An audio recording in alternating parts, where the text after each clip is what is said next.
Pepe Muñoz Aspiri. En un segundito nada más.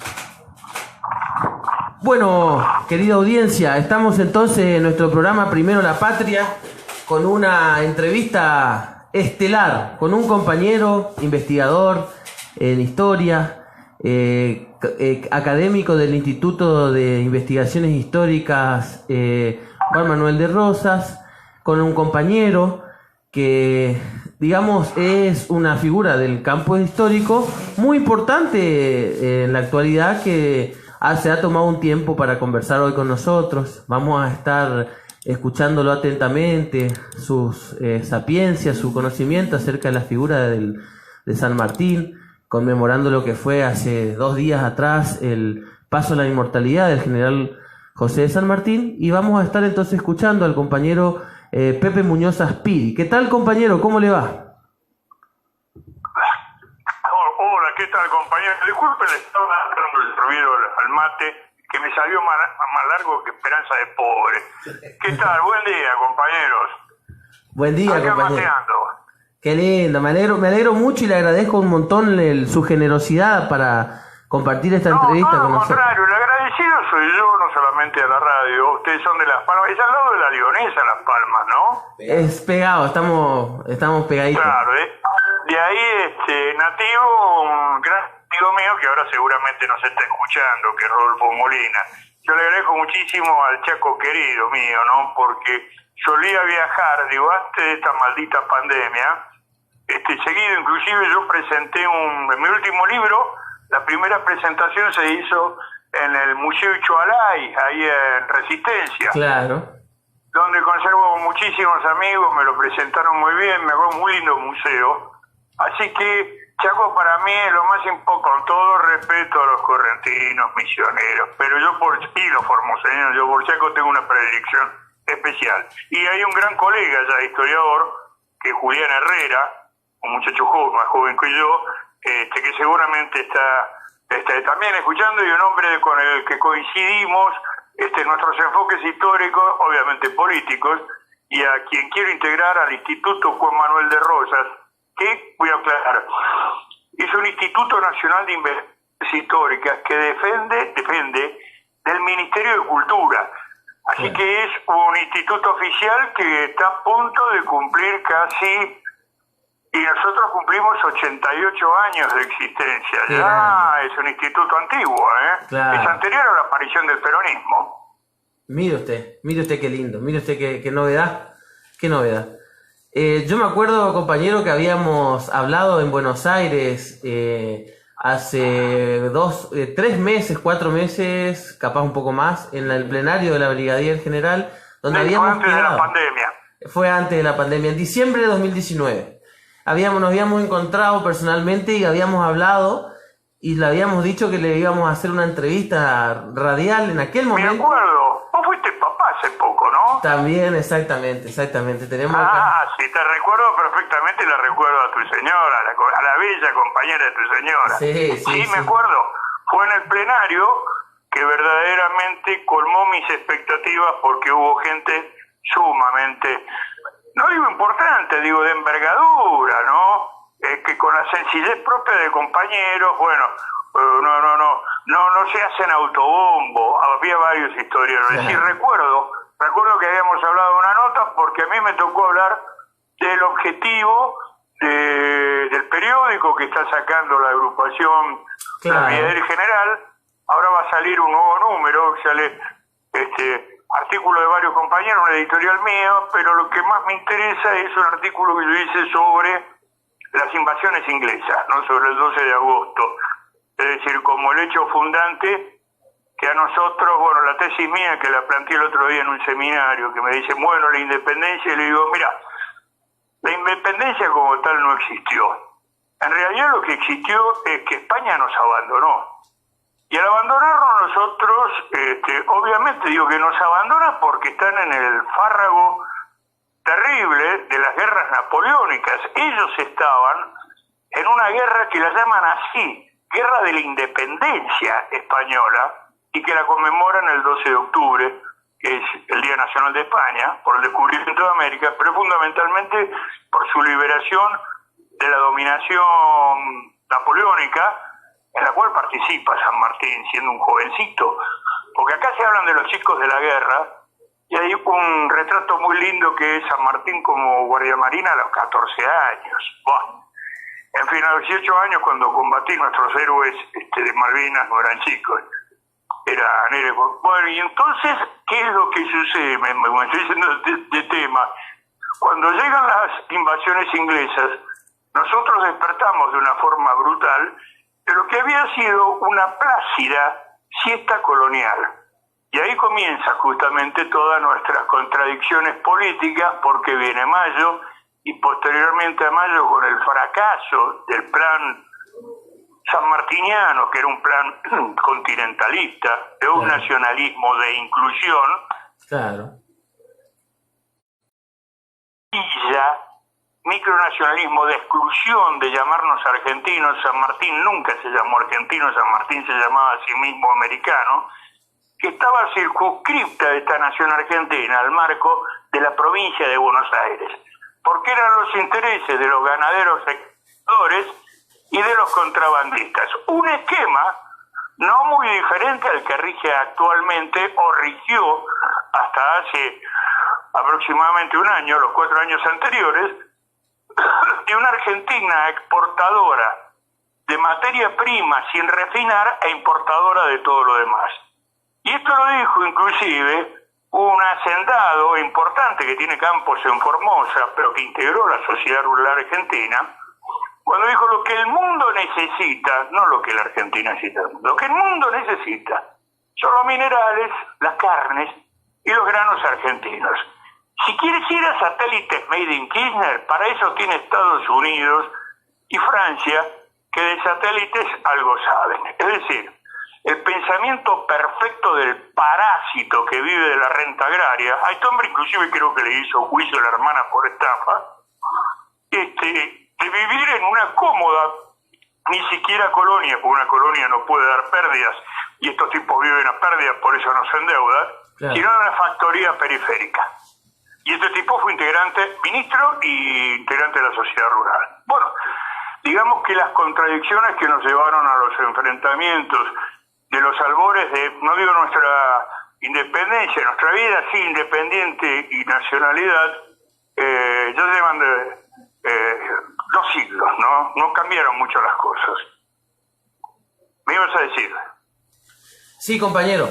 La verdad que muy interesante lo que nos estás diciendo. Nosotros estamos grabando en Facebook ahora. Lo que hacemos después de bajar la grabación, subirla a YouTube y la damos difusión. O sea, va a tener un impacto ahora inmediato en directo, pero después nos permite a nosotros replicarlo, y esto queda como material de estudio. Muchas gracias, porque yo no sé las barbaridades que digo. Intento no decir malas palabras, por más que cuando son mis discursos son una cloaca, pero no sé qué es lo que he dicho que ha molestado, que a mí en el Facebook y en otros portales, en otras redes, me han bloqueado. Es decir, yo sé quiénes me bloquean y es por una cuestión meramente ideológica. Claro. Pero me interesaría mucho, por el Facebook, me lo levantan en el Facebook mío, para a su vez reproducirlo, ¿no? Y para tenerlo, yo a ustedes ya los tengo como contacto para reproducir todos los programas de ustedes también, ¿no? Muchas gracias, compañero. La idea mía es que el otro día digo que sean federales, que se escuchen, y la idea justamente nuestra, como proyecto político en conjunto, es articular nuevamente un país que fue desarticulado. Y el último golpe para su desarticulación fue romper su sistema nervioso, y el sistema nervioso eran las redes férreas. Un país sin trenes, y los trenes están en expansión en el mundo, un país sin trenes es un país sectorizado. Entonces surgen proyectos demenciales, o no tanto, de la independencia de la Patagonia, y no hace poco unos delirantes en Mendoza hablaron de la posibilidad de un localismo no sé, de irse con la capitanía, de una nueva capitanía general de Cuyo, de irse con la capitanía general de Chile. Es decir, son los proyectos de desintegración de un país enorme. La Argentina, si nosotros en toda superficie como mapa la proyectamos sobre Europa, salvo Gran Bretaña y los países escandinavos, prácticamente tiene la superficie de Europa. Entonces la Argentina es un país continental. La banda oriental, es decir, el Uruguay, tiene la superficie de la provincia de Buenos Aires. Es un país que tranquilamente se podría desarticular en 4 sectores. No estoy teniendo idea porque fue la idea de la Argentina hacia 4 países. El que detuvo eso, afortunadamente, y no fue fácil, porque no lo puedes hacer con chiquita ni con cartas de amor, Claro. fue Juan Manuel de Rosas. Claro. Pero acá el proyecto de la provincia de Buenos Aires, y cuando se dice porteños, claro, la gente ahora enfoca porteños a los devotos, los súbditos de Rodríguez Larreta.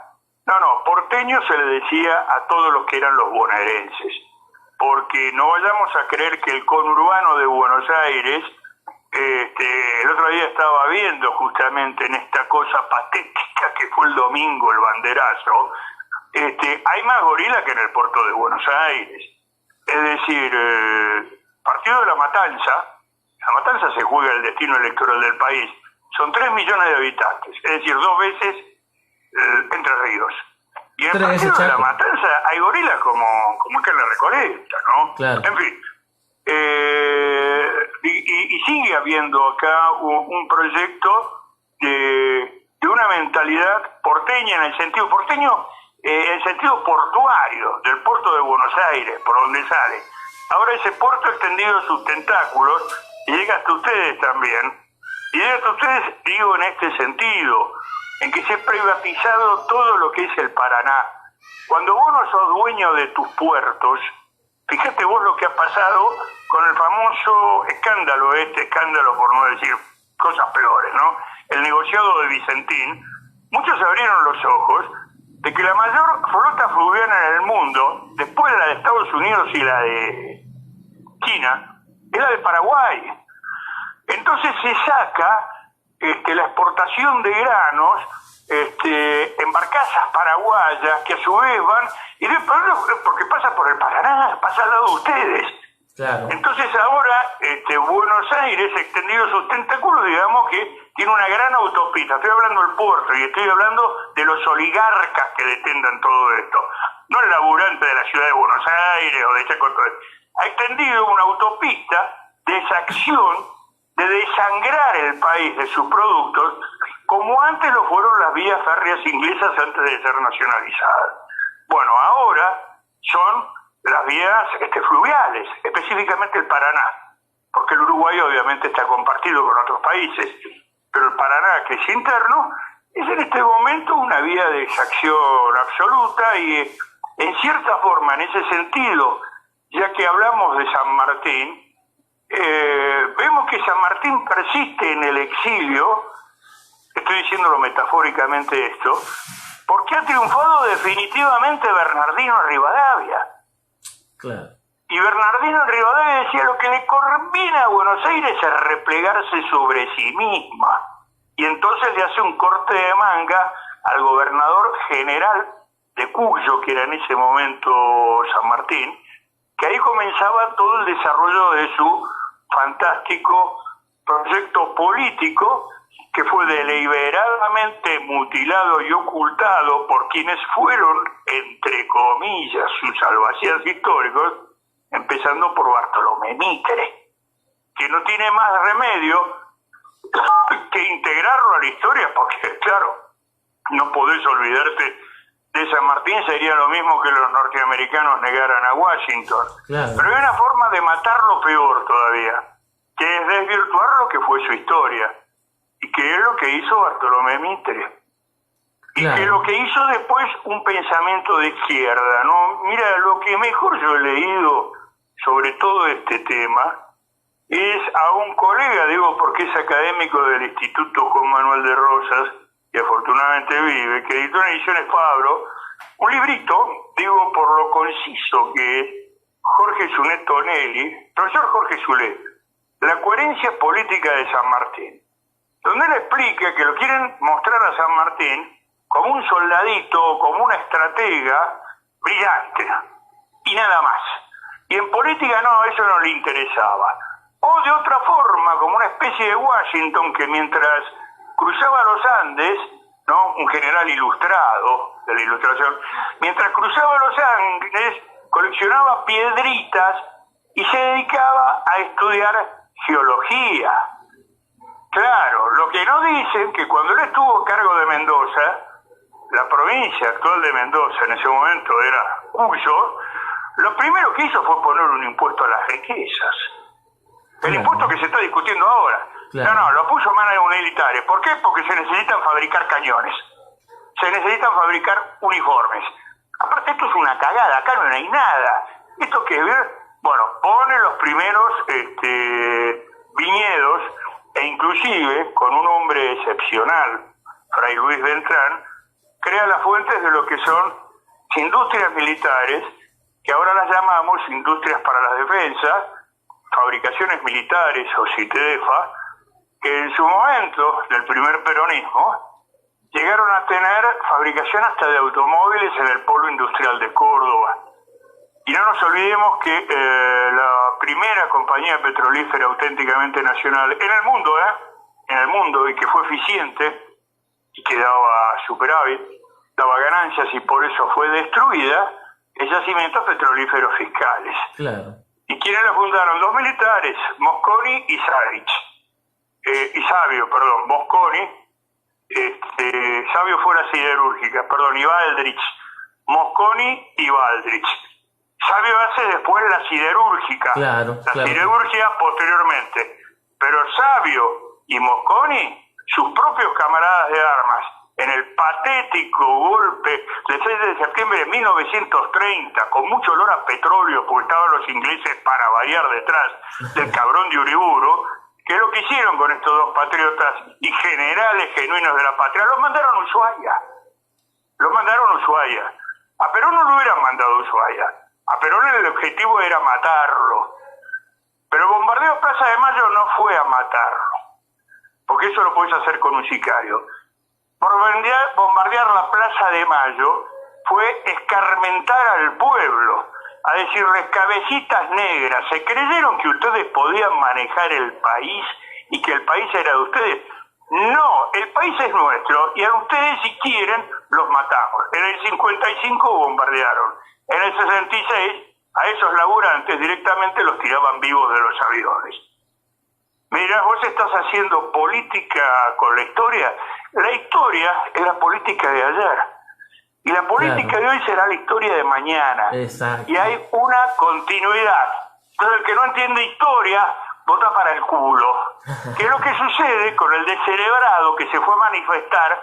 Y creo que también, lo escuché a Mempo Giardinelli, hubo algunos que se manifestaron en las plazas de Chaco y que dicen: no queremos ser un país comunista. Parece que se olvidaron que la Unión Soviética se disolvió y que ya no existe más la Guerra Fría, porque vamos, ahora porque están los chinos, a un país maoísta, sí, pero resulta que China en este momento sigue con una bandera roja, pero es más capitalista que la City londinense. Claro. Es decir, esta no es la revolución cultural de Mao, porque los países evolucionan. Claramente. Los países evolucionan. Esto es lo que decía Perón, a quienes todos citan y ninguno lee, cuando decía que el hombre cabalga encima de los acontecimientos. Lo que queda es la doctrina. Pero que los acontecimientos se tienen que adaptar a una doctrina y no al revés. Es decir, por ejemplo, hay un principio en... Todo esto tiene que ver con el proyecto de San Martín, Hay un proyecto, con el proyecto de San Martín, que hay un principio del justicialismo, tanto para las ideologías como la política exterior, que se llama la tercera posición. Nosotros no somos ni de izquierda ni de derecha. Nosotros somos justicialistas, por ejemplo. Claro. ¿Y qué significa eso? Ser nacionalista popular. Porque existe un nacionalismo elitista. ¿Y cuál es el nacionalismo elitista? El nacionalismo de que es el propietario de la tierra. Y vos lo ves en toda la iconografía que se da en la sociedad rural del barrio de Palermo, en Buenos Aires, que culmina con una misa campera. Y en la misa campera, ¿quién están? Están los dueños de las vacas sentados. ¿Y cuáles son las instituciones que están acompañando esa misa campera? Nada menos que los discursos que la legitiman. Están los milicos, el milico del desierto, y está la iglesia. Es decir, este es el sometimiento, te lo dice un católico practicante y un católico devoto y conocido de Francisco, ¿no? Pero estamos hablando de una iglesia conservadora y reaccionaria.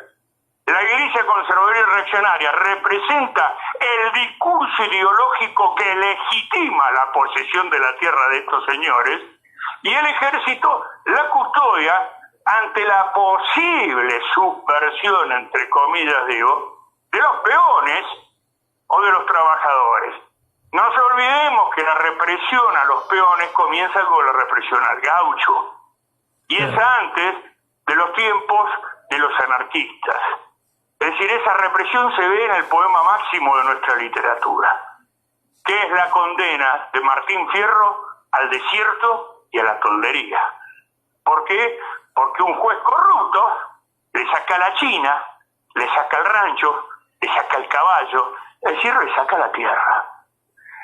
Y San Martín, otra de las cosas que hizo cuando estuvo en Cuyo, fue una importante reforma agraria. Es más, tuvo un proyecto político que, ¿cómo te lo podría sintetizar? Era la independencia política, obviamente, de una Europa que ya estaba podrida. Era un proteccionismo económico, es decir, defender los telares ante la irrupción de lo que eran los productos maquinizados de Inglaterra. Ahora sería defender la pequeña y mediana industria. Ustedes han sufrido muchísimo el cierre de pymes. Era la liberación de los indios, la unidad nacional, era la emancipación de los esclavos, muchos de los cuales formaron parte de sus ejércitos. Era la libertad de imprenta, la abolición de la Inquisición, la inviolabilidad del domicilio, las garantías individuales, es decir, todos principios que después fueron marcados, dogmatizados, si uno quiere, en la Constitución Nacional. Claro. Me queda y después la supresión de azotes en las escuelas. ¿Por qué digo esto? Porque inclusive yo fui a un colegio secundario, no hace mucho, yo no soy centenario, donde había castigo físico, que a lo mejor no era pegarte en los dedos con una regla, pero era para decirte, se va de clase, se va al patio, y te ibas al patio en penitencia, parado 1 hora, con 4 grados de frío. Hubo muchachos que se enfermaron, inclusive. Bueno, ¿por qué hablo de esto? Porque el Instituto Nacional Sanmartiniano, hay solamente 2 institutos nacionales dentro de la órbita del Ministerio de Cultura. El primero es el sanmartiniano, y el segundo Instituto Nacional es el nuestro, Juan Manuel de Rosas. Pero volviendo al Instituto Sanmartiniano, publicó 3 tomos interesantísimos, 3 libritos, no tomos, ¿no? Pero 3 libritos, que se llama San Martín Educador. Y en San Martín Educador se publican todos los documentos de él, donde él organiza la educación en el ex protectorado del Perú. Él organiza las escuelas. Hay que ver que la devoción que tienen los peruanos por San Martín es muy superior a la nuestra. Ellos tienen a San Martín en los billetes, y acá lo suprimimos en otro intento patético de borrar la historia, que es borrarnos la memoria, y de esa manera borrarnos la identidad, y de esa manera manejarnos sin necesidad de esta locura imbécil que dicen que la vacuna contra el coronavirus trae un microchip que va al ácido desoxirribonucleico y que nos van a manejar. No hables boludeces, doctora. Ya nos manejan mediante los medios y ya nos manejan mediante la deformación de la historia. Entonces dicen, no queremos muertos en los billetes. y ponen animalitos, pero son tan bestias que ponen animales en vías de extinción. Ahora, anda a preguntarle a vos, a un norteamericano, ¿usted cambiaría la imagen de Washington del dólar por la imagen de un águila calva o de un oso grizzly o de un mapache o de un, no sé, o de un bisonte? Te sacan a patadas en el ocote porque Claro. dice, vos estás loco, Washington es el fundador de la patria, Washington es América. Eso lo hicieron acá. Bueno, todo esto para decir que el billete máximo lo tiene el Perú y San Martín está presente en todos lados en Perú. Y en Perú es donde él desarrolla toda su reforma educativa. Con esto te quiero decir que era un hombre que no solamente era un formidable político, sino que se daba cuenta dónde estaban las bases de la conformación de una sociedad. Una, perdón, es la industria. No es COVID esto es propio los resfríos de invierno. Está bien. Una es la industria, el desarrollo en el plumerillo con este cura maravilloso, el Vulcano criollo, porque para hacer cañones tenés que hacer metalurgia, Claro. tenés que hacer siderurgia y tenés que hacer también minería porque los tenés que cargar. Entonces tenés que fabricar pólvora. La pólvora no se extrae, la pólvora se fabrica, por eso la pólvora es un invento, que la inventaron los chinos, por otra parte, ¿no? Porque dicen que los chinos todo copian. No, algunas cositas inventaron los chinos, ¿no? La pólvora, por ejemplo, la bruja, el desarrollo de la seda, en fin. Entonces se da cuenta, primero hay que tener industria. Claro. Segundo, hay que terminar con la servidumbre a la tierra, libertad a los indios en servidumbre y libertad a los grones. Y la tercera, fíjate vos, educación e industria. Industria y educación. De ahí viene a cuento porque hoy no es el 17 de agosto y no estamos conmemorando San Martín, pero sí hoy estamos conmemorando la creación de lo que fue la Universidad Obrera, Claro. que es el antecedente de la actual Universidad Tecnológica Nacional. Claro. Y el propósito era que el muchacho, hijo de un laborante, fuera de esa universidad y saliera como técnico calificado, no ya directamente como ingeniero. Y hoy se conmemora eso. Y eso es una continuidad del proyecto sanmartiniano. Exactamente. Porque acá lo que quieren es una sociedad no de productores, sino de comerciantes y financistas. Entonces lo que está en juego acá no es la izquierda o la derecha, no es el proyecto político. El macrista no tiene proyecto político, el macrista es un descerebrado que cree que los pelotudos son los que votaron a Cristina. Y sí, hay pelotudos que votaron a Cristina, pero los que siguen votando a Macri, bueno, esos ya son para estudios zoológicos. Es decir, el problema no es ni izquierda ni derecha. Acá el problema es la construcción de una nación o perdurar siendo colonia. Claramente. Es eso. Es eso. Claro. Y eso se ve en la administración política. Y eso se replica en todos lados. Yo sigo muy atentamente lo que es la política chaqueña también. Y la pucha, muchachos, ustedes tienen polémicas bravas ahí, ¿eh? Y la verdad que sí tenemos, porque yo te comento una cuestión. Dale. Que quiero, después que escucharte también a vos, lo que pensás. Nosotros tenemos, somos alumnos, digamos, la política acá es alumno 10 de George Soros, O sea, vos con eso me entendés lo que yo te quiero decir. O sea, se cumple toda la agenda de Soros acá, son los alumnos 10. Acá no creo que en el país haya alguien que tenga mejor nota.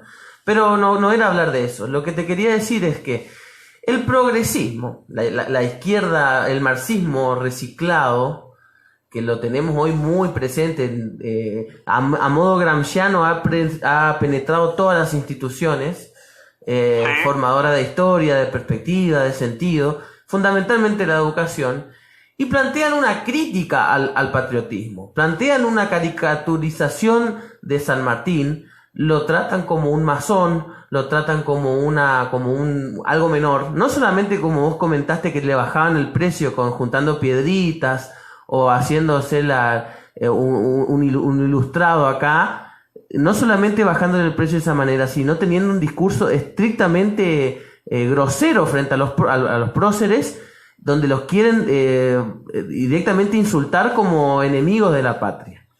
y fundamentalmente generando supuestamente un discurso revisionista, pero que es para castigar a los próceres, destruir la historia, como usted bien dijo recién, compañero, y eso me parece que es algo grave que lo estén planteando, que ellos planteen que esa batalla cultural va a llevar a un buen puerto, cosa que yo no creo. Yo creo que justamente hay que reivindicar a los próceres, hoy más que nunca hay que reivindicar el patriotismo. Si hay que hacer historiografía, hay que reivindicar los grandes y principios y valores que hicieron grande a esta patria, hay que reivindicarlos, hay que recuperarlos, hay que ponerlos en actualidad y no olvidarse de todo eso. Y fundamentalmente también hasta sabe que se dice de San Martín que ni siquiera cruzó los Andes. O sea que es un invento. Bueno, eso ya es entrar en el terreno de una serie que ya no se da más, pero que era fascinante, para el que le gustaba la ciencia ficción, que era Los Expedientes Secretos X. Entonces decir que San Martín no cruzó los Andes es decir que la Tierra plana existe, por ejemplo, y hay tipos que te plantean la Tierra plana, hay quienes plantean que el Uritorco es la entrada a un reino subterráneo de la Tierra Hueca, que hay por túneles te comunicas inclusive con la ciudad de Agartha, que queda en Mongolia. En el terreno del disparate podemos decir cualquier cosa, pero lo anterior que vos decís, que es la destrucción de la figura de José de San Martín, se debe a un proceso que tiene también una continuidad.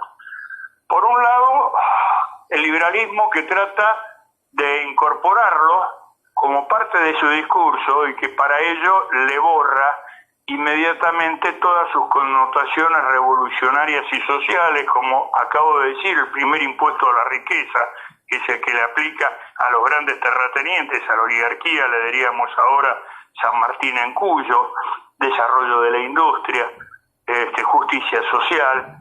Bien, borran todo eso y lo ponen ahí como un soldadito de Tecnópolis. Pero después sucede otra cuestión que es reciente, que es la derrota de Malvinas. Entonces, como la derrota de Malvinas se da en medio de una dictadura, surge un teórico francés, para variar, Alain Rouquier, que en un reportaje es él el que inventa el término, dice: ustedes tienen que desmalvinizar al pueblo argentino, porque Malvinas va a seguir siendo continuamente la justificación de la existencia de las Fuerzas Armadas. Claro, ellos no vivieron un golpe militar, pero yo le diría: ¿y ustedes cómo justifican el ejército francés, que fue colonial y que se dedicó a hacer masacres en Indochina, y en Bien Phu y en Argelia? Bueno, entonces ustedes tienen que desmalvinizar para quitarle sustento teórico a la existencia de las Fuerzas Armadas. Y para eso hay que terminar con el discurso del heroísmo. Entonces, para terminar con el discurso del heroísmo, surge una suerte de revisionismo obsceno, berreta y estrambótico de la izquierda y desde la derecha, que se fija especialmente en la figura de San Martín. Primero se desmerece a los combatientes gloriosos, y Chaco dio muchos, y hay un monumento tremendo para mí por lo doloroso que es el que existe en la ruta que va al puente que los une con Corrientes, que son todas las siluetas sin nombre, ¿no?, de mayor a menor, que están al costado. Claro. Chaco tuvo muchísimas muertes en esa guerra, pero es desmerecer al soldado argentino como una criaturita que todavía no había hecho el amor, o recién acababa de descubrir el amor, que era un nene de mamá. Habían tipos ahí que ya se habían, como me dijo a mí un teniente de la Fuerza Aérea, me dijo: había colimbas que ya venían con costurones de duelo a cuchillo, Pepe, no eran todos nenes de la Recoleta. Claro. Bueno, pero era desmerecer y poner los chiquitos de la guerra o iluminados por la lástima. Y si tuvimos una guerra contra soldados profesionales, y mandamos a pelear infantes. Entonces, para desorientar, primero empezamos con sacarle el heroísmo a los héroes que todavía viven y que a lo mejor pasaron por tu radio y a lo mejor te lo vas a encontrar caminando por la calle cuando salgas en este momento. Primero eso. Claro. Pero después, ¿qué? Después tenemos que sacarlo de los billetes. Después tenemos que sacarle su condición. Claro, a San Martín no pudieron sacarle la condición de general. Pero a Manuel Belgrano sí. Volvieron a ponerle doctor Manuel Belgrano. Qué vergüenza. Y sí, era doctor. Era doctor de Salamanca y era doctor de Valladolid. Yo estuve hace unos años en Valladolid dando unas charlas y me llevaron a la biblioteca y con guantes me mostraron los libros con los cuales había estudiado Manuel Belgrano. Pero también fue general. Y una cosa no desmerece la otra, porque era general y era el creador de la Escuela Náutica Argentina, entre otras cosas, Belgrano. Claramente. Pero surge un revisionismo carroñero, muy berreta, tanto de izquierda como de derecha.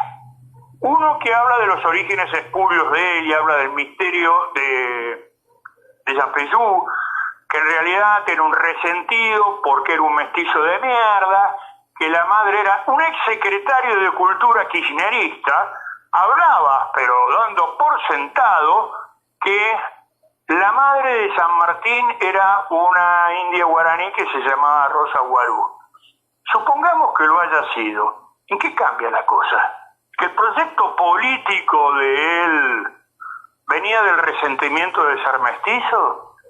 Entonces es lo mismo decir que el potencial revolucionario de Eva Perón venía de su condición de hija natural y no reconocida. Pero si vamos a hablar de hijos naturales, también podemos hablar de Irigoyen. Ahora, qué casualidad. Todas las grandes figuras de la historia del lado popular o son putas o son hijos de puta. Y ellos no. Claro. Ellos son virginales. Entre ellas Victorio Campo, que se cogió todo lo que pudo, y sus invitados, como Rabindranath Tagore, que era de la India, o Dría de la Rochelle, hasta que descubrió, y ella lo sabía, pero como era pintón, bien que se te lo trasquilaba en las barrancas de San Isidro, pero claro, el colaboracionismo francés lo llevó al tipo a suicidarse, porque si no lo mataban cuando perdieron la guerra. Y ella de la revista Sur tuvo que hacer malabarismos para decir en qué constituía su presencia en la revista Sur. Obviamente jamás habló de su presencia en las camas, porque la señora Victoria Campo era, como todos sabemos, una señora, y Eva Perón, como todos sabemos, era una puta, según el criterio de ellos.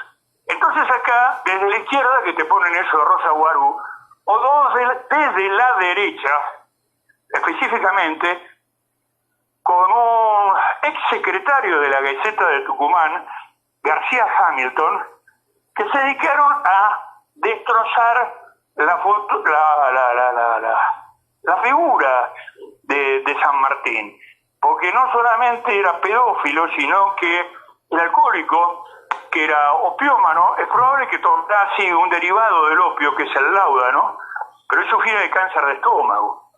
Claro. Entonces eso era como un calmante. ¿Y que no cruzó los Andes? Sí, es verdad, arriba de un caballo blanco no lo cruzó. Lo cruzó en parihuelas, es decir, en camilla, porque estaba totalmente agobiado y doblado por los dolores del cáncer de estómago que lo curaba con opio. Lo cual hace mucho más glorioso ese cruce, porque arriba de un caballo nos sacamos la foto. Pero cuando vos estás afiebrado y en camilla, que te hagan cruzar los Andes así, te demuestra la determinación que tenía este hombre. Claro. También lo pusieron como un cornudo o como un tipo que tenía relaciones. Le faltaba poner, ahora que estamos en la integración de género, que integraba el cupo trans o que se tragaba el cable. Porque eso era lo que faltaba. Ahora que ahora somos lispibis y somos todes, y un tipo generado porque violó a una mujer para parir a un futuro violador, porque eso es el patriarcado. En el fondo ese es el discurso que te están haciendo. Si no podemos destruir a tu nación con las armas, vamos a destruirla en tu historia, vamos a destruirla en tu género, vamos a destruirla en su población, vamos a hacer que se reduzca aún más la población de un país vacío. Que vos no puedas ser papá, que te hagas puto a la vejez viruela, tu mujer que se haga lesbiana. Estoy muy enojado yo por todo esto que pasa. Sí, no, porque por no es supuesto. inocente. No, No es claramente. inocente que en medio de una pandemia estemos boludeando con ministerio de la transexualidad. Y mientras tanto la gente tiene que estar encerrada y no puede salir a la calle. A trabajar. Y pierde su laburo. Exacto. Y se le quiebra la empresa por órdenes de estricta cuestión sanitaria.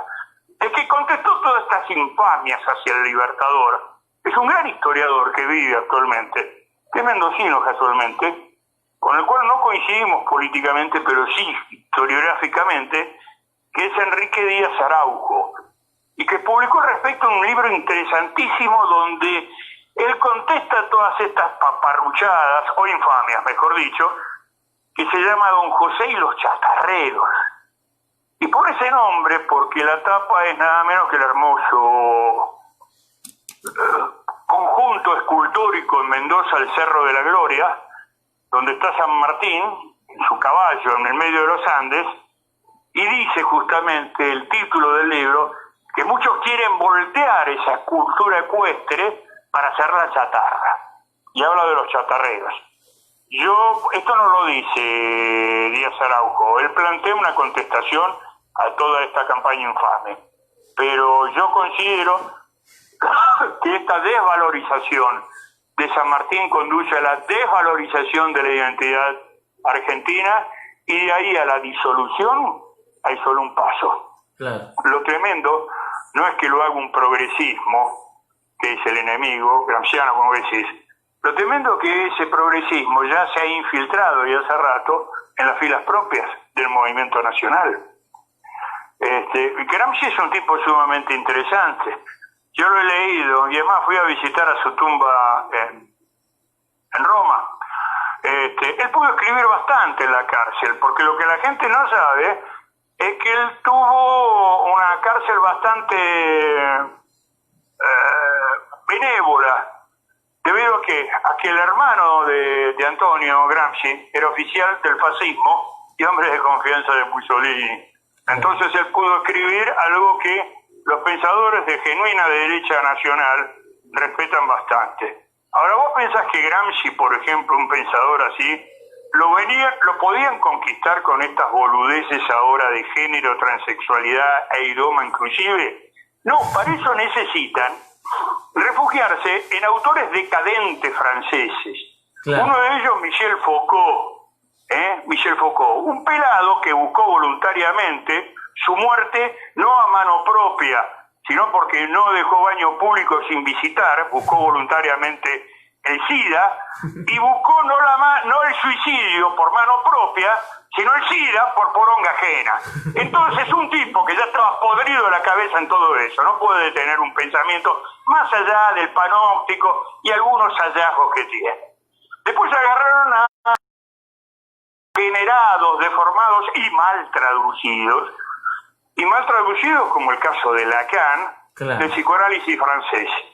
Y después vinieron, y esto fue en el gobierno propio, un señor de una voz impostada tipo Pacho Donel, al que lo hicieron secretario de Coordinación Estratégica del Pensamiento Nacional, que hablaba de la Escuela de Frankfurt, porque él consideraba que autores, Pensamiento Nacional, pero él desdeñaba a Scalabrini Ortiz y a Jauretche. Claro. Entonces, bueno, que esos autores ya estaban superados. No estaban superados, porque Horkheimer y Adorno, de la Escuela de Frankfurt, de la cual la sacaron a patadas en el culo y tuvieron que irse a escribir a Estados Unidos, donde los utilizaron bastante bien, de la mano de Herbert Marcuse, no se lo bancaron ni en su país de origen, escribían en la misma época de Arturo y de Don Raúl. Pero ¿qué pasa? Arturo y Raúl hablaban de los problemas nuestros, y para el pensamiento colonial de estos supuestos nacionales y culturales, todo lo que sea Argentina es de cabotaje, porque como todos sabemos, la Argentina en el fondo es un país de mierda, y ellos lo que quieren es juntarse unos morlacos para irse a vivir a algún país europeo. Lo que pasa es que ahora Europa está bastante jodida también, ¿no? Porque ellos no tienen manteros senegaleses que les vendan mercadería berreta por la calle. Ellos tienen fundamentalismo islámico ya asentados en amplias zonas de los barrios de París, en otros lados también, y no necesariamente de origen árabe, no necesariamente de origen árabe.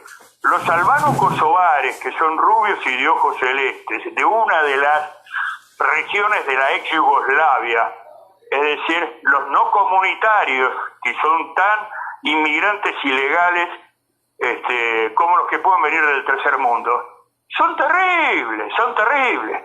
Pero estos giles creen que Europa sigue siendo la película Casablanca de Humphrey Bogart, cuando la protagonista femenina al final lo agarra a él, Humphrey Bogart, y les dice, por suerte nos queda París. Claro, en esa época París es un refugio, ahora es un quilombo padre. Y lo ven por televisión, ¿eh? Acá nos olvidamos, porque antes de la pandemia, que no fue hace mucho, a principios de año, el mayor problema que tenían los argentinos era cambiar el billete de 5 pesos porque iba a tener de dejar de tener actualidad. Ese era el drama. ¿Quién le encajó los billetes de 5 mangos? Porque ya no sirven más. Bueno, Europa tenía un movimiento, en París específicamente, los chalecos amarillos, que armaron unos desboles allá al mejor estilo de los piquetes nuestros. Claro. Ahora, de estas cosas, los chalecos amarillos, del cambio de moneda nuestra, parecen que fueran de la época de San Martín, por todo lo que ha sucedido hasta ahora.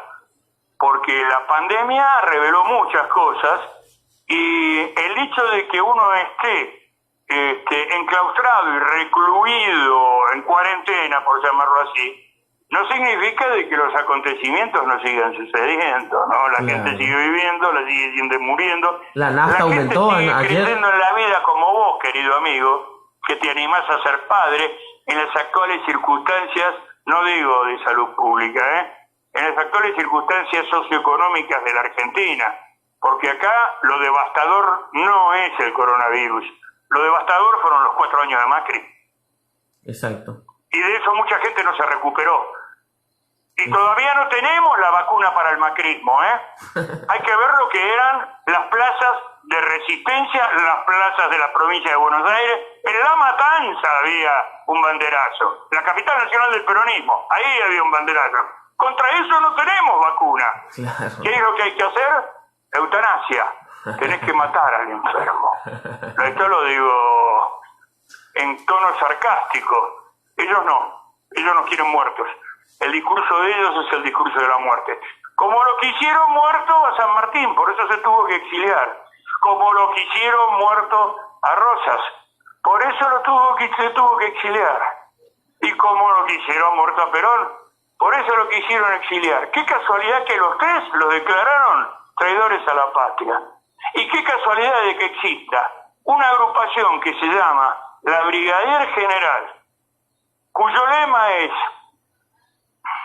Dios, Patria y Justicia Social, y que su bandera principal lleva el rostro de estos colosos, de estos titanes, porque ellos constituyen una línea histórica, enfrentada con otra línea histórica que todavía persiste. Y las 2 líneas históricas siguen en pugna, amigo, ¿eh? Exacto. Ustedes lo saben bien, Exacto. porque lo viven en Chaco. Exactamente.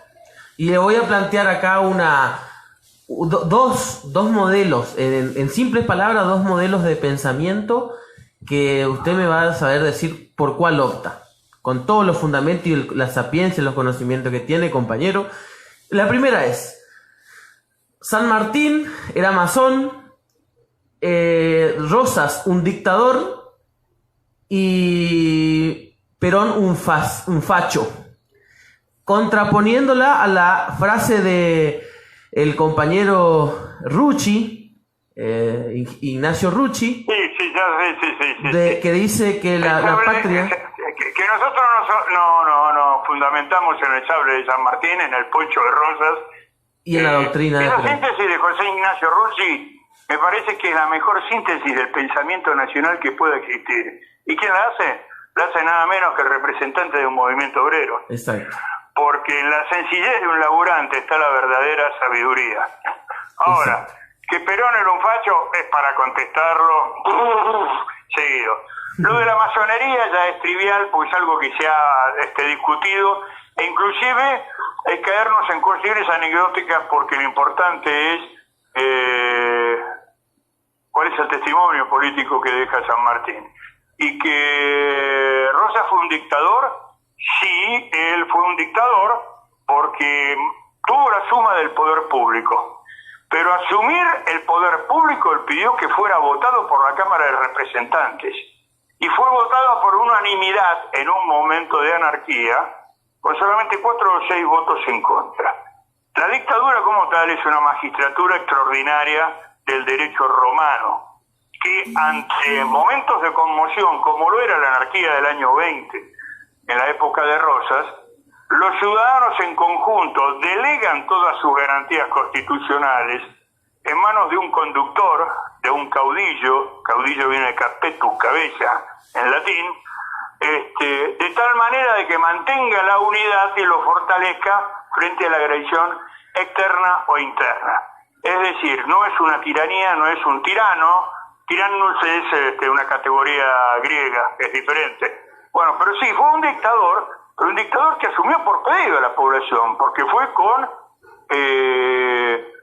mayoría de la Cámara de Representantes. Y dice, sí, bueno, pero de Buenos Aires, pero no estaban los correntinos, bueno, pero él nunca fue presidente de la República Argentina, que no existía la Confederación Argentina. Claro. Él era gobernador de la provincia de Buenos Aires y representante de la Confederación Argentina ante las potencias extranjeras, ante el exterior. Vendríamos a decir,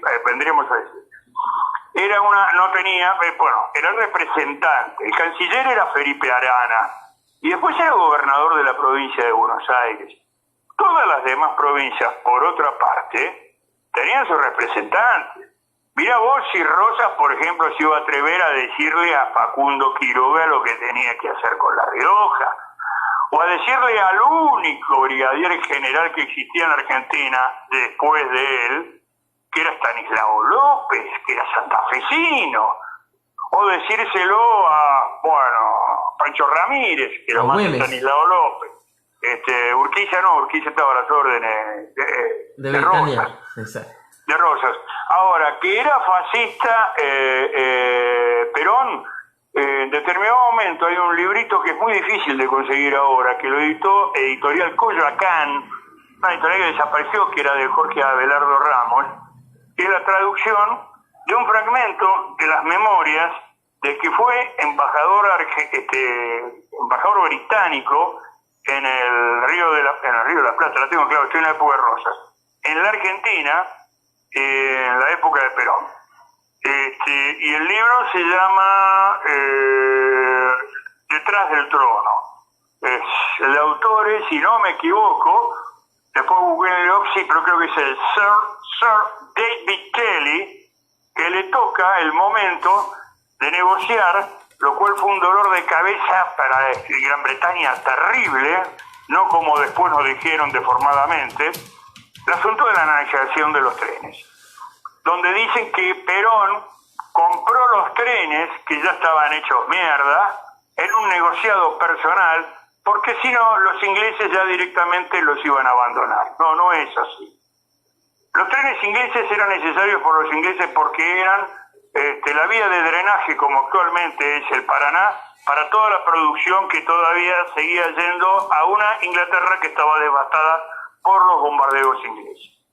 Claro. Ahora viene lo de Facho. Entonces, ¿qué es lo que sucede? La Argentina estuvo bancando a Inglaterra durante toda la Segunda Guerra Mundial, porque las latas de corned beef o de carne congelada argentina que comían sus tropas en el frente venían de acá. La Argentina alimentó a Inglaterra durante los años de la guerra, porque ahí no se podía cultivar, no podía haber nada, y aparte estaban dedicados al esfuerzo de la guerra.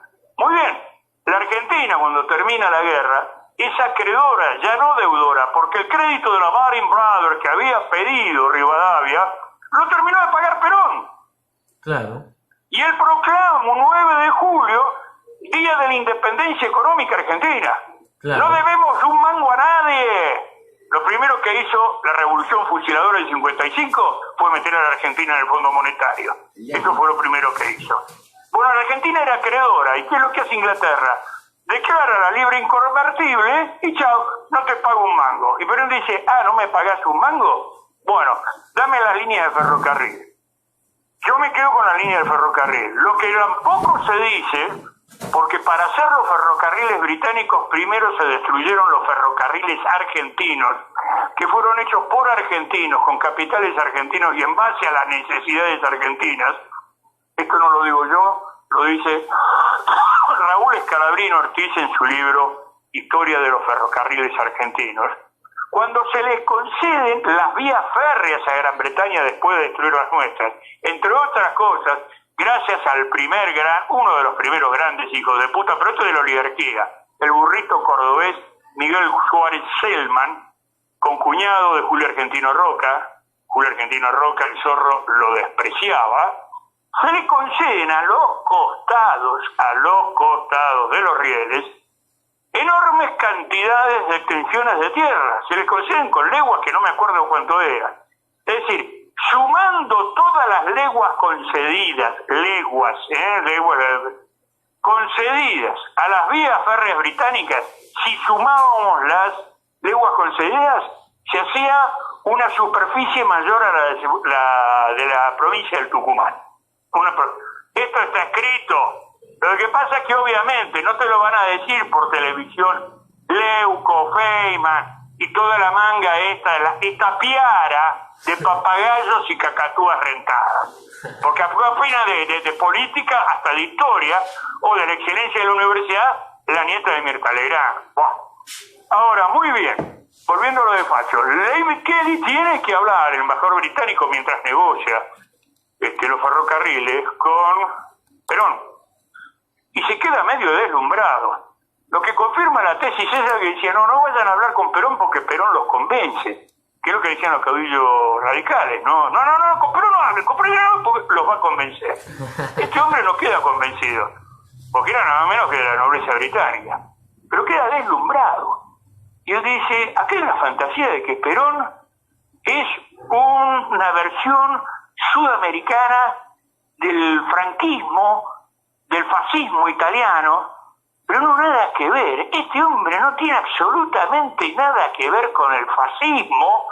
Sí, habrá algunas cosas de la Carta Nacional del Trabajo que la han tomado también los laboristas ingleses, es decir, la Carta Nacional del Lavoro italiana, fascista de Mussolini, que significó un modelo de las relaciones laborales. Claro. Lo que yo no sabía, y me entero por este libro, que muchos de esos elementos lo había tomado el Partido Laborista inglés. Dice, lo que yo me encontré es con un caudillo original y auténtico, ni siquiera sudamericano, rioplatense. Es decir, no se encuentra con un personaje de García Márquez, no se encuentra con un personaje de Alejo Carpentier en el Caribe, o de Doña Bárbara, ¿no? Venezolano, ¿no? Se encuentran con un personaje rioplatense, del Río de la Plata, es decir, alguien que expresaba perfectamente las dos márgenes de la desembocadura del Río de la Plata, la banda oriental y la pampa húmeda, pero Perón integra todo el país, porque no nos olvidemos que la madre de Perón era de ascendencia tehuelche. Claro. Y él es por eso que, entre otras obras, escribe, no digo que lean las obras completas de Perón, no digo eso. Compramos, compañero, las tenemos. ¿Cómo? La hemos comprado hace poquito nomás de la editorial Fabro, los 28 libros de la colección, obra completa de Evita y las obras completas de Perón. Bueno, entonces ahí van a ver que está la toponimia undina de origen araucano, donde, por ejemplo, yo me enteré ahí el origen de Pinamar. Pinamar es uno de los balnearios más exclusivos de la costa atlántica. Un lugar de Cariló. Cariló, que está al lado de Pinamar. Claro. Uno de los balnearios más exclusivos. Y yo le diría a todos los chitos que van ahí, todas estas burguesas, todas estas boludas que van ahí, ¿saben qué significa Cariló? No, es una palabra de origen tehuelche, ranquel. Significa Cariló, médalo verde. Ahora me llevo a enterar yo de lo que significa Caniló leyéndolo a Perón, justamente. Claro. Y creo que la edición esa que vos me decís es una de las mejores iniciativas que tuvo Fabián de Antonio de Ediciones Fabro. Es una de las mejores iniciativas que tuvo. A lo que iba con esto es que, fíjate, era de origen tehuelche, por eso en la nacionalización de los ferrocarriles, al ferrocarril que va para la zona sur, ¿qué nombre le pone? Él era milico. Y le pone Julio Argentino Roca, porque es el que integra la Patagonia como territorio nacional, que después se provincializa con él, a todo el contexto de la República Argentina. Pero él piensa con un criterio, claro, cuando la gente habla de José María Rosa, hay muchos que no saben José María Rosa. Julio Argentino Roca, ¿no? Lo tienen en el bronce de Buenos Aires o en los billetes, y hablan del genocidio, el genocidio verdadero lo hizo Mitre con el pueblo paraguayo. Pero esto es para otro programa. Exacto, compañero. Pocos saben. Nosotros, que era tucumano. permítame un segundito, Bueno, compañero. porteño. Compañero, nosotros estamos acá en la cuenca del río Paraguay, limitando con Paraguay acá en Las Palmas Chaco, que también le cuento que es la primera luz eléctrica de la patria, Las Palmas Chaco. Hoy, fue cuna de la industria nacional, pero bueno, lamentablemente hoy estamos como en toda la Argentina, el asistencialismo, todo esto que usted ya conoce. Pero acá fue la primera luz de la patria y estamos acá a 12 kilómetros de Paraguay. Y acá se hizo la guerra, se libró la batalla de la Triple Alianza. Y bueno, y todo eso nos encantaría toda la producción que estamos acá con César González, Carlos Llopi, mi señora Febe Cramare y yo, que somos el equipo acá que llevamos este programa, organizar algo con usted para hablar sobre justamente la guerra de la Sí, Triple conmigo Alianza. no, hay otros compañeros también que puedan hablar de esto, pero ya que traes a cuento, el otro día fue el Día del Niño. Y el Día del Niño es justamente por la batalla de Costañú, que fue una matanza terrible de los últimos defensores del Paraguay, que esos sí eran chicos de la guerra. Y la mujer guaraní, como es una gran mujer, que es lo primero que se propone, tener paraguayos, es decir, repoblar el Paraguay. Y no tuvo empacho en hacerlo con vencedores de la guerra. Con brasileños no, pues no he visto yo paraguayos mulatos, pero sí con argentinos.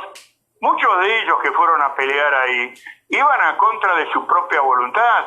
Hay un documento que dice, ahí le mando 90 voluntarios encadenados porque no querían pelear. Esto lo dice el propio López Jordán, el entrerriano, dice, general, no nos mande a pelear, mándenos a pelear contra los brasileños o contra los porteños, pero no contra los hermanos paraguayos. Bueno, fue una guerra completamente impopular. Y justamente los últimos caudillos, entre ellos el Chacho Peñalosa,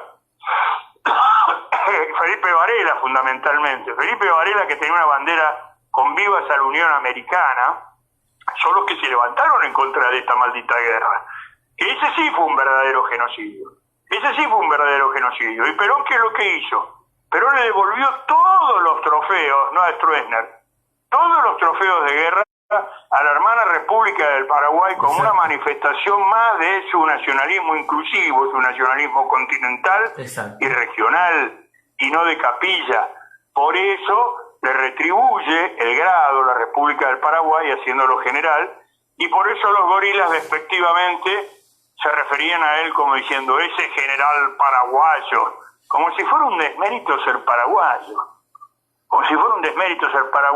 A lo mejor los que decían eso son los imbéciles que no saben que en 1536, segunda fundación de Buenos Aires, fue hecha con una población que vino bajando del norte, que eran los mancebos de la tierra, es decir, eran los rebeldes de Asunción, que Buenos Aires fue fundada por paraguayos comandados por, no Pedro de Mendoza, que había fracasado, sino por don Juan de Garay.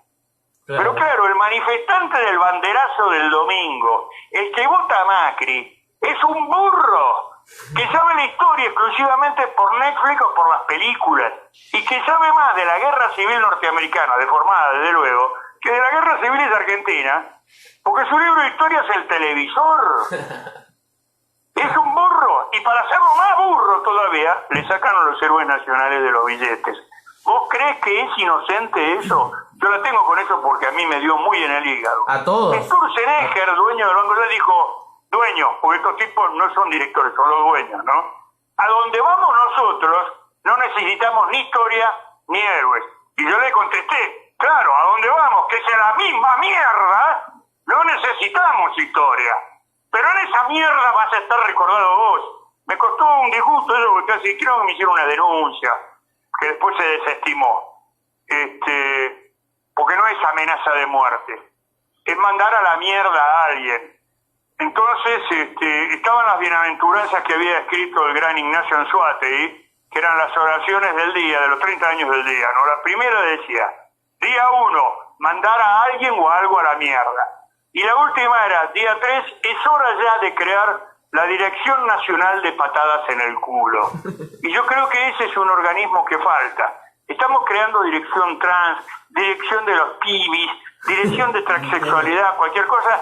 Alberto, poné la Dirección Nacional de Patadas en el Culo y tené presente que esa patada nos puede venir a todos. Y si seguís haciendo macanas, te va a venir a vos. Exactamente. No es una amenaza, es una advertencia, Alberto. Porque los leales disienten, los obsecuentes aprueban. Tenés cuidado, pero claro, como vos te definís como alfonsinista antes que ser peronista, hay ciertas cosas que con nosotros no vas a entender. Claro, exactamente, compañero.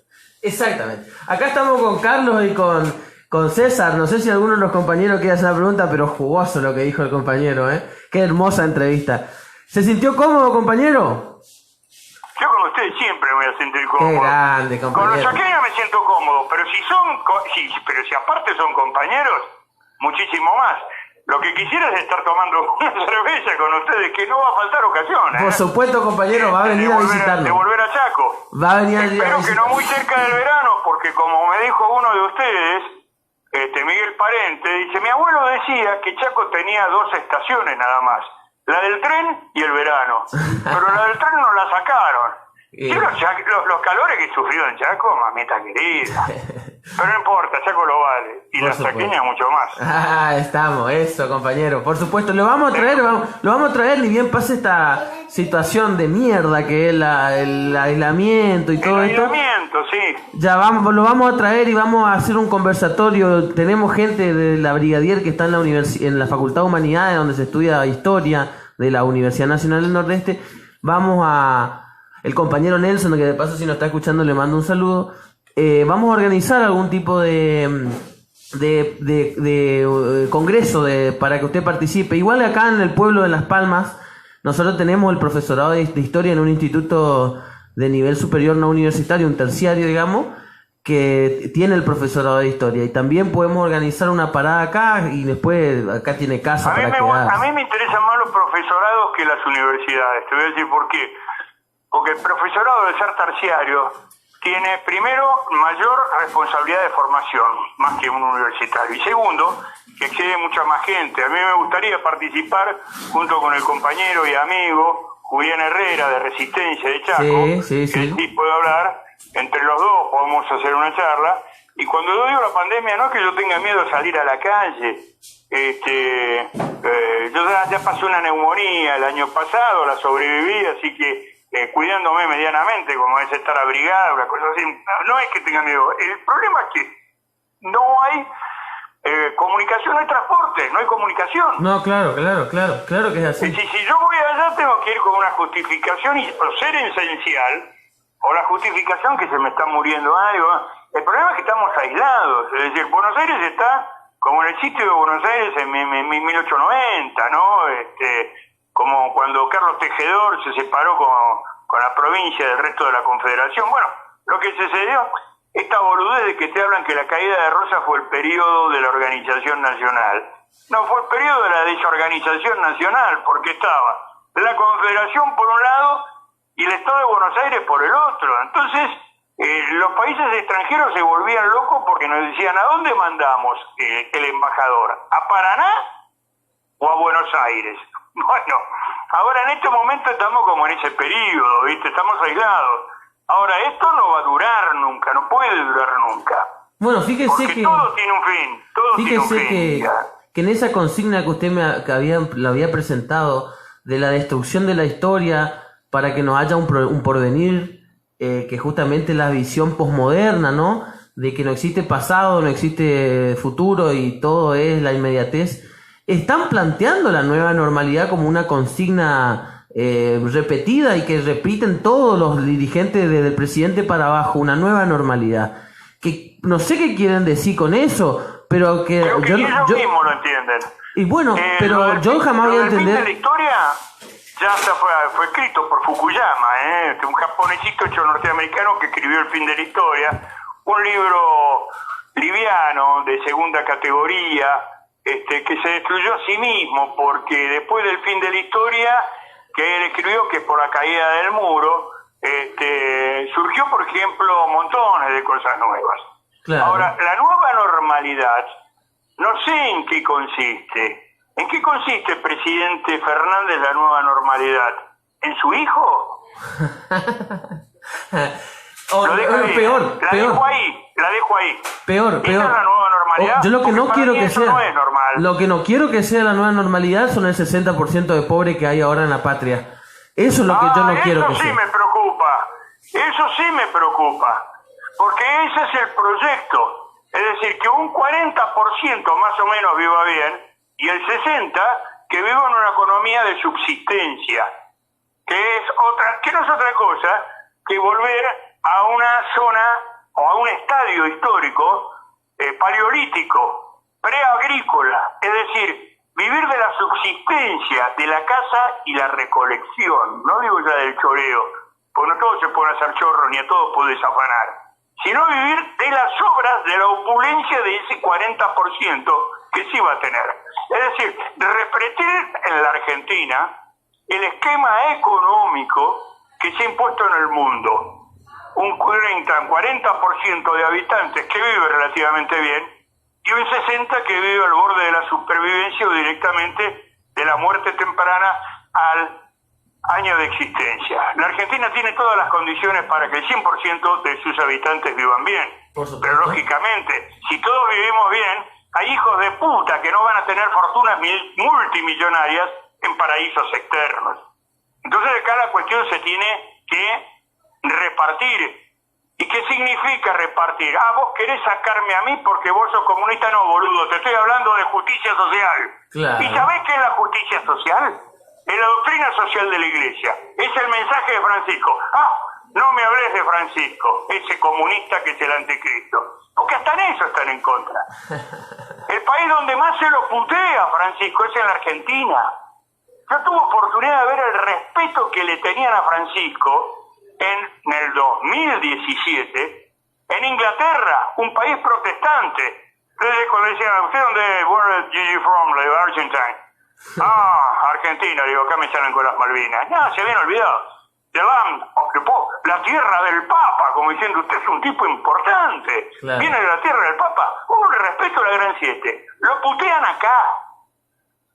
Lo putean acá lo mismo que putean, bueno, ya sabemos, acá hay dos sectores. Algún día, y ya fue escrito acá por un compañero, que yo lo cito, en un artículo que se llama De gorilas, gorilitas y gorilones, testimonios sobre una raza en extinción solo en apariencia, porque salieron noticias de que los gorilas están en extinción y dije, no, muchachos, ustedes están hablando de los gorilas en el África, pero en Argentina no. Bueno, ese artículo sale ahora en la revista, perdón, el periódico Tercera Posición, que obviamente ustedes también lo van a difundir, junto con el artículo mío de las invasiones inglesas. Y ahí relato justamente como ese de todo el proyecto Gorila, que es el proyecto de Colonia, y el proyecto de Colonia tiene un escollo fundamental, que entre otras cosas no es la fe católica, es no tener una iglesia dicta. Y Francisco representa no lo que ellos llaman equivocadamente la teología de la liberación, sino la teología del pueblo, que es otra cosa. Pero claro, hay que leerlo. Estos se dicen católicos y no leyeron los evangelios. Y no los practican, porque en el fondo son terribles adúlteros, son terribles impíos, son terribles asesinos, porque hay muchas formas de matar, no solamente con una bayoneta o con un fierro. Podés matar de otra forma, podés matar de hambre, podés matar de indiferencia, podés matar de muchas formas, ¿eh? Claro, claro. Es lo que yo escribo. Yo ahora tengo una nueva compañera. En medio de la pandemia he conseguido una compañera. A través de internet, aunque no lo creas, ¿eh? A través de internet.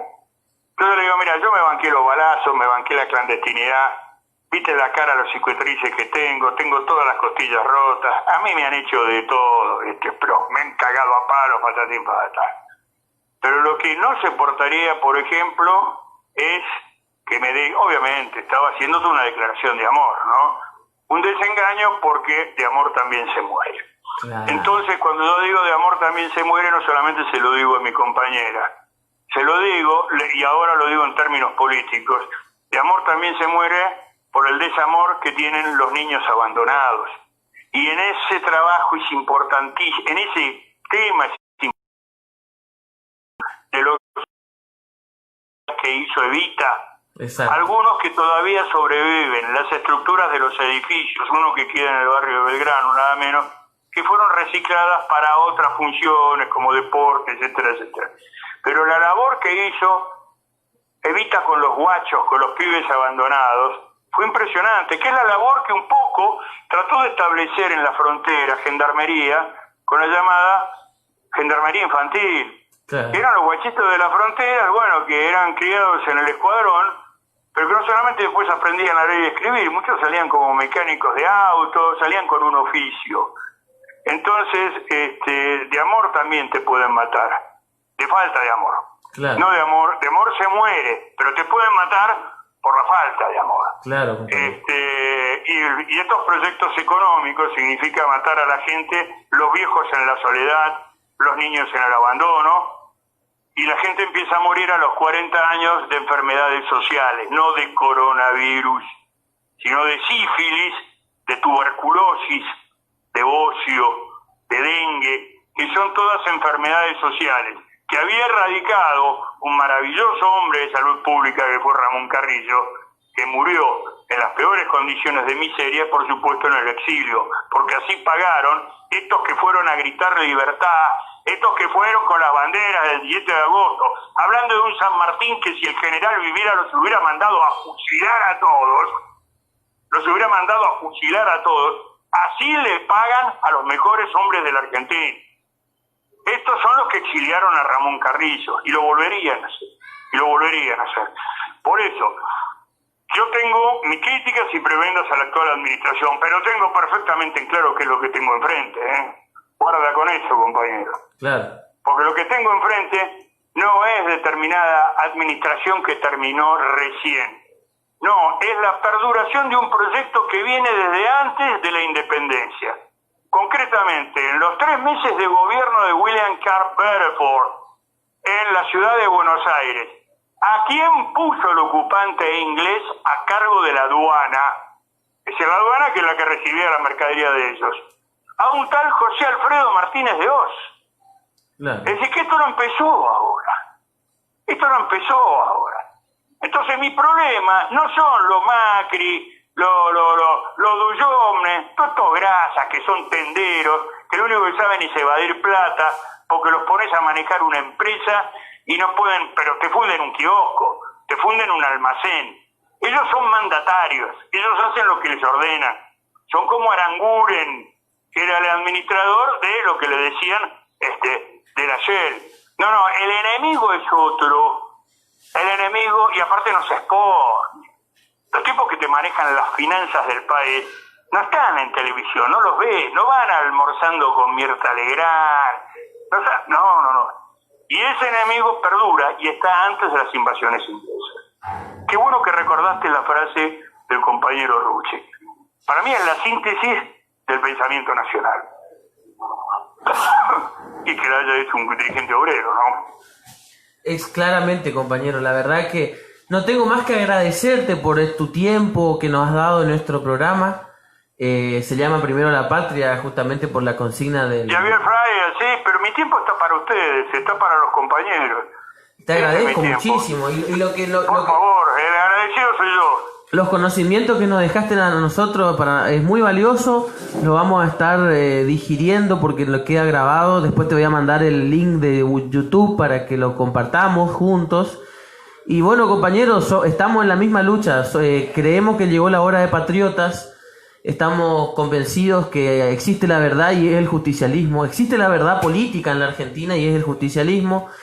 Y en estos tiempos donde claramente el pueblo entendió que ni las categorías macristas ni kirchneristas no son las aptas para solucionar el problema que estamos viviendo, en esta hora de patriotas venimos a generar el paradigma de inclusión, el paradigma de oportunidad, el paradigma de pueblo que nos incluya a todos, que es ni más ni menos que la doctrina nacional justicialista. Yo sé que en eso compartimos, tuvimos un contacto en persona, solemos estar en comunicación, y cuando podamos traerlo, compañero, quédese tranquilo. Sí, compartimos plenamente, y cierro con esto, porque me hiciste acordar lo que consideraban los antiguos griegos como lo contrario a la verdad. ¿Qué es lo contrario a la verdad? No era la mentira propiamente dicha, era el olvido. Entonces, qué lindo todo lo que me acabas de decir, porque lo que no tenemos que olvidar nunca, y tiene que ser nuestro faro, más allá de las circunstancias que estemos, es la doctrina. Es la doctrina. Plenamente de acuerdo contigo y con los demás compañeros que están en la radio. Gracias, compañero. Te esperamos para comer un asado y hablar de peronismo, ¿eh? Muchas gracias, compañero. Claro que sí. Abrazo grande. Abrazo grande a todos los chaqueños. ¡Viva Perón! Abrazo. Bueno, con ustedes el compañero Pepe Muñoz Aspiri, historiador de Buenos Aires, ha estado compartiendo con nosotros una hermosa entrevista en esta mañana en nuestro programa Primero la Patria.